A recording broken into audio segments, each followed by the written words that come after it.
Aquí muy bien. Tú eres un disc jockey, ¿no es cierto? Sí. De Bauhaus. De Bauhaus. Y has presentado el libro 5 décadas de rock, la primera parte del libro 5 décadas de rock, de 1955 a 2000, origen, evolución y análisis. Este es el periodo que va del 55 al 70, ¿no? 79, sí. Al 79. Sí, abarca 60, 70. ¿Cómo nace la idea de escribir un libro como este? Te lo pregunto porque no hay producciones de este tipo en nuestro país. Yo solamente conozco lo que ha hecho Pedro Cornejo, ¿no? Y lo que has hecho tú. Debido a la falta de información en lo que es música aquí, ediciones de libros, ¿no? Es de que me animé a yo mismo escribir algo. Uh-huh. ¿Antes habías escrito o es la primera vez que escribes? Hacía pequeños folletos, fanzines y bueno... siempre me preocupé por ese lado, de tratar de cubrir ese espacio o sea, ese vacío, ¿no? Uh-huh. En los 80 mismos, en la segunda mitad de los 80. En nuestro país la crítica fundamentalmente se ejerce a partir de fanzines. ¿Por qué? No te entiendo. ¿Por qué solamente, digamos, el origen de la crítica de rock en nuestro país es más bien subterráneo? No hay una crítica formal, por decirlo de alguna manera. Los fanzines son de alguna manera la fuerza que mantiene la crítica de rock en nuestro país. ¿Por qué? ¿Por qué no hay revistas revistas más formales, una cosa así?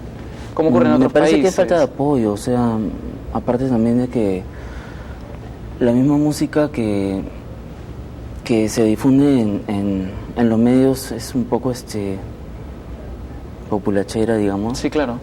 Y el público que gusta de otro tipo de opciones está en el aire, no tiene... Pero eso es falta de visión, ¿no es cierto? No hay ninguna radio, no sé si W9 puede de alguna manera llenar ese vacío. De algún modo, sí. Que ve a un público más alternativo, ¿no es cierto? Todas las radios se centran más bien en el gran público, ¿no? Así es, sí, en lo que se vende. Y eso es un poco también el éxito de Bauhaus, ¿no? Bueno, sí, o sea, el apoyo a lo que justamente en los 80s no era lo que estaba sujeto a lo que la industria imponía como moda, como estilo. Se trata de resaltar justamente las bandas que pasaron un poco desapercibidas en la época y que pasado el tiempo pues se vuelven bandas de culto, ¿no? Exacto. Uh-huh. Sí. ¿Tú crees que Bauhaus se ha vuelto una discoteca de culto? De hecho. ¿Sí? De hecho, claro. ¿Es la única discoteca que existe ahora en el Perú?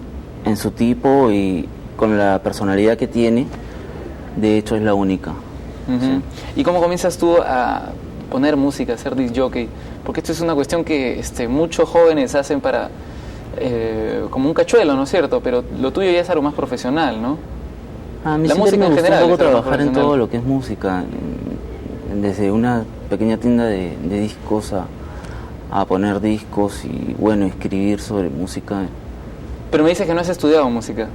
No, o sea, no soy músico, pero sí me gusta bastante analizar la música y disfrutarla. Entonces, digamos, quien compre 5 décadas de rock... De algún modo me considero crítico. Claro, quien compre 5 décadas de rock no va a encontrar un análisis científico, por decirlo de alguna manera, del rock, sino algo más relacionado con tu sensibilidad, si uno quiere, ¿no? Claro que sí, pero o sea, lo que se trata de destacar en este libro no son las bandas que siempre han sonado como clásicas, digamos Santana, Deep Purple, Doors. Se habla un poco de ellas también, pero básicamente se le da enfoque a las bandas que en su época fueron relegadas, fueron marginadas. ¿Como cuáles, por ejemplo?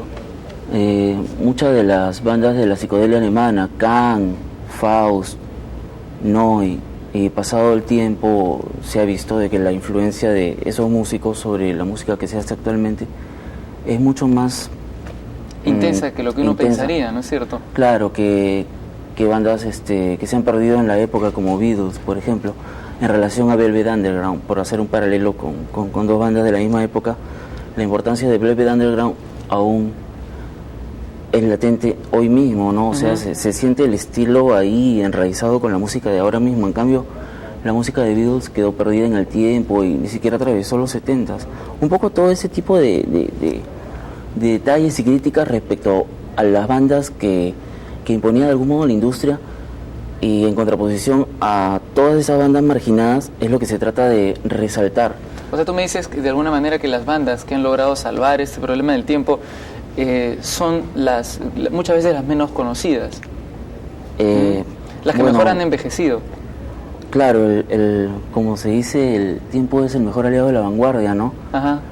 Y la vanguardia están como en una claro, congeladora, pasado el tiempo, cuanto más innovador es un artista y más vanguardista, puede su propuesta durar 10, 15, 20 años y mantenerse ahí vigente, ¿no? Uh-huh. ¿Cuáles son los más importantes iconos de la vanguardia desde tu punto de vista? De esta vanguardia, por lo menos de la que tú presentas. ¿Dentro del rock? Sí. Por citar ahí, 5 o 6 nombres. Ahí yo detallo bastante sobre Kraftwerk, por ejemplo, que es básicamente la raíz de toda la música electrónica, ¿no? En lo que es el rock. Bueno, de hecho Suicide también es rock and roll a base de electrónica, o Velvet Underground definitivamente.